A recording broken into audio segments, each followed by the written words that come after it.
Hello everyone, welcome to knowledge of law. भाई बहुत सारे स्टूडेंट्स बोलते हैं क्या मैं पढ़ाई करूं जब प्रैक्टिस करूं, पढ़ाई करूं जब प्रैक्टिस करूं। रुको ज़रा, पहले समझ लो इन बातों को। पढ़ाई करनी भी उतनी ज़रूरी है जितनी ज़रूरी प्रैक्टिस है। ठीक, उतनी ज़रूरी प्रैक्टिस है जितनी ज़रूरी पढ़ाई है।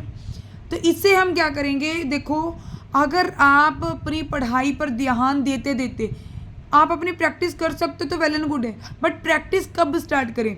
अगर तो आप 3 साल का कोर्स कर रहे हो तो पहले साल आप अपनी प्रैक्टिस मत स्टार्ट करो, जब फर्स्ट सेम में मत स्टार्ट करो, क्योंकि जो लॉ के सब्जेक्ट होते हैं एकदम नए होते हैं। ठीक, तो उसमें पता नहीं चलता। ठीक, आप पहले कंसेप्ट को, कंटेंट को आराम से अंडरस्टैंडिंग करो, समझो। फर्स्ट सेमेस्टर अगर आप रेगुलर कॉलेज से कर रहे हो उसमें कोई दिक्कत नहीं है, आप आराम से कॉलेज जाओ, पढ़ो, करो, ठीक है। और उसके बाद क्या करो, सेकंड सेम में या थर्ड सेम में आप अपनी प्रैक्टिस स्टार्ट कर दो। उससे क्या होगा कि कई बार क्या होता है कि जैसे हमारी LLB कंप्लीट होती है, हम लाइसेंस लेकर कोर्ट में जाते हैं, तो हमें 2 साल तक, 2 साल तक चीज़ें एकदम ईजिली नहीं समझ में आती। तो अगर हम साथ साथ में प्रैक्टिस स्टार्ट कर देते हैं, जो 2 साल हमारे बाद में ख़राब होने हैं वो पहले ही आप वो 2 साल में सीख लेते हो।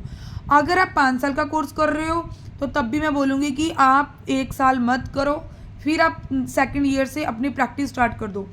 उससे आपको बेनिफिट क्या होगा ये देखो, अगर आप पढ़ रहे हो, ठीक है, और साथ साथ में प्रैक्टिस कर रहे हो, तो आपको जो भी हमारी रेगुलर चीज़ें हैं, प्रैक्टिकल वर्क है, वो आपको अंडरस्टैंडिंग हो जाता है। इसमें कन्फ्यूज़न क्या होती है, बहुत बड़ी कन्फ्यूज़न होती है बच्चों को। क्या कन्फ्यूज़न होती है कि जैसे मैं बोल रही हूँ कि मेंटेनेंस का किसी लेडी का केस लगाना है, अभी जो फर्स्ट सेम का बच्चा है उसने पढ़ा ही नहीं, उसे क्या पता चलेगा।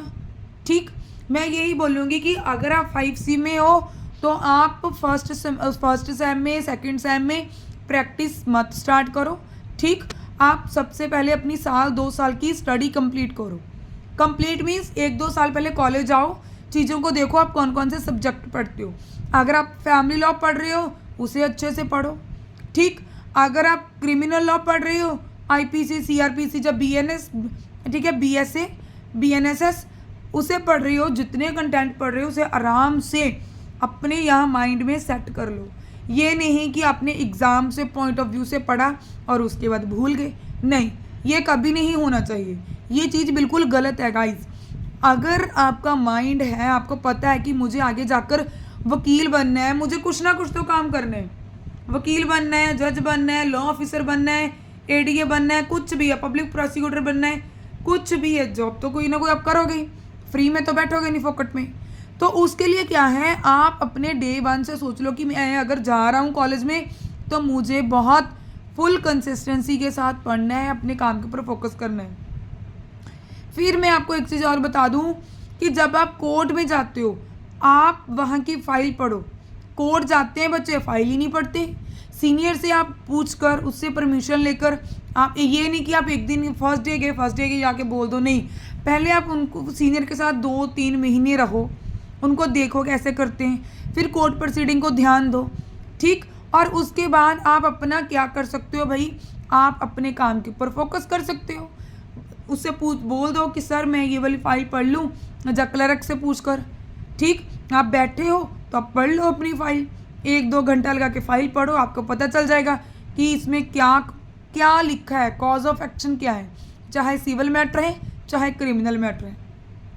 ठीक, और सेकंड चीज़ मैं आपको बता दूं भी, एक चीज़ और बता दूं, सेकंड तो नहीं है मेरे ख्याल में, पता नहीं मैंने कितनी बातें आपको बता दी। एक चीज़ मैं आपको और बता दूं कि जब आप कोर्ट में जाओगे तो आप साथ साथ में आकर अपनी पढ़ाई मत छोड़ो, क्योंकि जब हम पढ़ते हैं तो हमने क्या होता है, पूरा सिलेबस नहीं पढ़ा होता। बहुत सारे सब्जेक्ट होते हैं जो हमने नहीं पढ़े होते, बट हम कोर्ट में देखते हैं 138 का केस, ठीक है, और बहुत सारे होते हैं, ठीक है, मोस्टली क्या होता है हमारा 13B।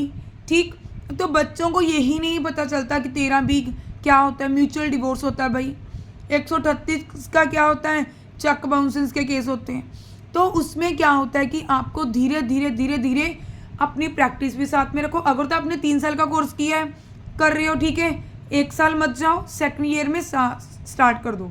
मैं दूसरे साल की बात कर रही हूँ, सेकंड ईयर में अगर आप 5 ईयर का कोर्स कर रहे हो, 1-2 साल मत जाओ, ठीक। उसके बाद 3rd ईयर में आप अपनी प्रैक्टिस स्टार्ट कर दो। उससे क्या होगा कि आपको आइडिया हो जाएगा कि वकालत में कितने ज़्यादा आपको चप्पलें घिसानी पड़ती हैं, शूज़ घिसाने पड़ते हैं, तब जाकर आप एक अच्छे वकील बन पाते हो। ईजी नहीं है बट इम्पॉसिबल भी नहीं है, ठीक।